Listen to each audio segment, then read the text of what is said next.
Hello everyone, welcome into Seasonal Tarot. My name is Kathy. Welcome back if you're returning, and welcome in if you're new. I just wanted to touch base with you. Today is Tuesday.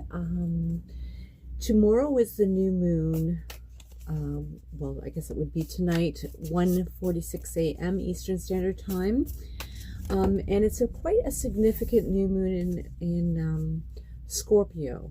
The moon is moving out of Sagittarius into Scorpio. And Scorpio is associated with a lot of introspection. So it's a good time for new beginnings and setting new intentions because it's a new moon. Scorpio is associated with the dark energy, which is also considered a female energy because of the introspection associated with the feminine. So it's a good time to just do quiet reflection, rest, and potential planting of future seeds.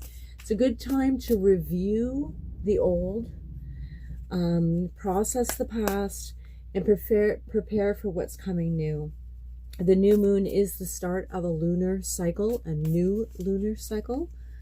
So it's a good time to do journaling and meditation, vision boards. If you want to do something as far as a ritual goes, generally you don't practice too many rituals on a new moon, but one thing that is often very good for preparing for that cleansing situation is to do some cleaning, a thorough, deep cleaning of your place. Think about how you can renew your commitment to evolution, your own growth, or the growth of humanity, wherever you'd like to focus. And how to have a more intentional relationship, because it's in Scorpio, with the process of change, with the process of death and loss. And death and loss can come from losing your car keys that are no longer there, so it doesn't have to be an actual physical transition, but it could be. And if you want to know anything more about the astrology of this season, anything 2025 going into 2026, I'll put a link below for Abelis Roland Legrand. He's very, very knowledgeable. He does several shorter snippets of the charts. And he talks about the cycles of astrology quite clearly. You can understand what he's saying. And if you don't like YouTube, then there's moonomens.com. There's a couple other ones. I'm sure you could just Google one. Yeah, so let's get started with today's reading. Been called just to take some tarot, and we're using the Lightseer's tarot today by Chris-Anne. Again, this one.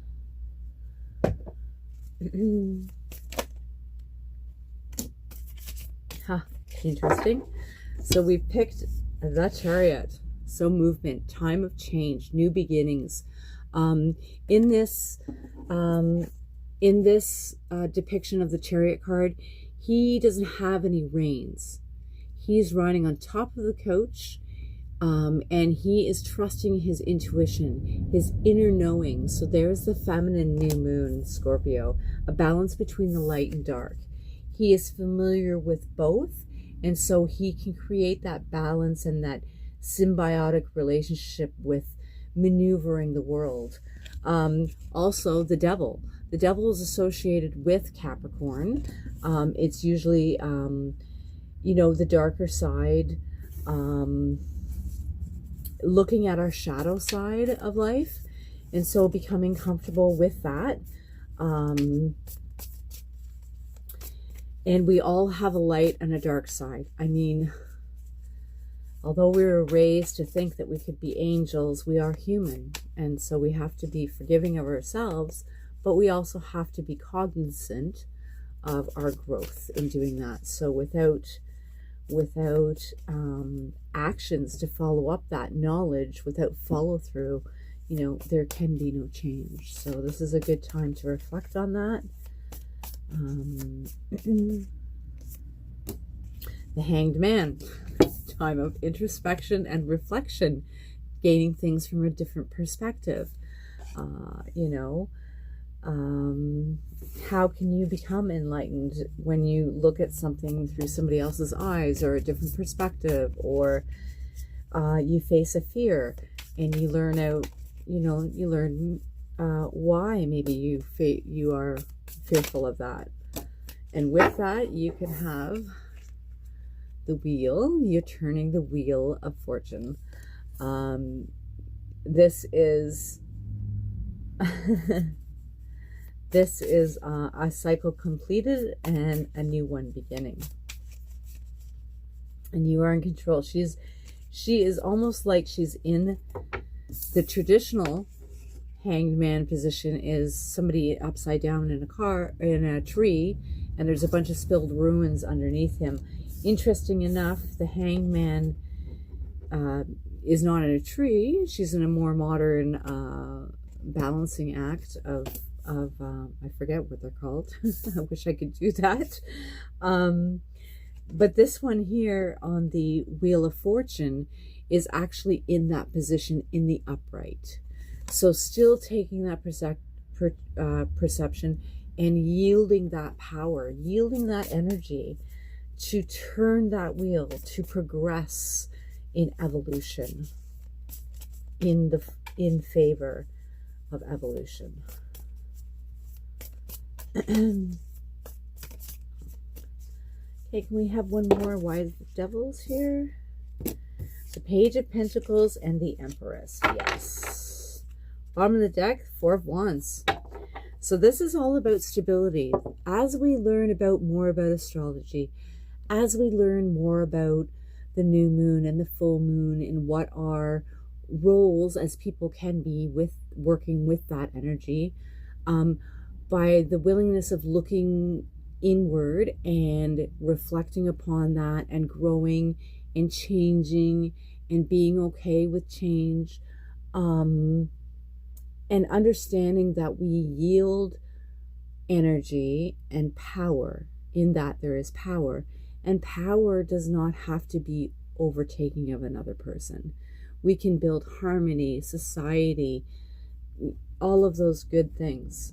We truly can. And that is not, you know, putting on the rose-colored glasses and walking forward, pretending nothing exists. No, absolutely not. The world is shit. We know it's shit. In every society, there's all kinds of problems. But by facing those problems, we can make positive change. Ignoring them doesn't do anything. We all know that. So the Page of Pentacles. So letting go of the evil, dark, shadow side of society, not letting it go in a way that it runs us by ignoring it, but by facing it head on and working with what we can work with in order to create more positive change.